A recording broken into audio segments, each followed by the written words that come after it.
আমি আমার লেকচারে বলেছি যে কিছু মুসলিম চ্যানেল আছে, চ্যানেল নেই সেটা বলিনি, তবে তাদের অনুষ্ঠানগুলো শুধুমাত্র মুসলিমদের জন্যই। ইন্ডিয়াতে উর্দু চ্যানেল আছে শুধু মুসলিমদের জন্যই, পাকিস্তানেও মুসলিমদের জন্য অনুষ্ঠান হয়, আরবি ভাষাতেও দেখতে পাবেন আরবি চ্যানেল আছে অনেক, ভালো খারাপ অনেক, তবে তাদের অনুষ্ঠানগুলো আরবদের জন্য। এটা ঠিক আছে, আরবি ভাষা যদি ভালো অনুষ্ঠান হয় সেটা ঠিক আছে, আমি বলছি না ভুল, যদি চ্যানেলগুলো ভালো হয় আর ইসলাম শরিয়া মেনে চলে, যেমন মাজাব চ্যানেল ইত্যাদি। তবে এটাই যথেষ্ট নয়।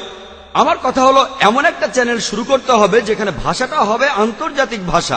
আমরা আন্তর্জাতিক পর্যায়ে মানুষের দৃষ্টিভঙ্গিটা যাতে বদলে দিতে পারি, পুরো পৃথিবীর মানুষের মনোভাব বদলে দিতে পারি। শুধুমাত্র আরবদের কাছে ইসলামের ভালো কথাগুলো বলছেন, এটা অবশ্য ভালো কাজ। আমাদের একটা চ্যানেল দরকার যেটার ভাষা হবে আন্তর্জাতিক ভাষা।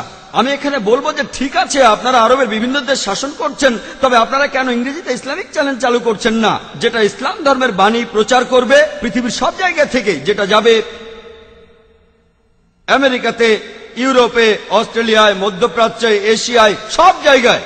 এতে করে মানুষের মনোভাব বদলাতে পারবো, একই সাথে ইসলাম ধর্মকে প্রচার করতে পারবো, যেটা ইসলাম অনুযায়ী ফরজ।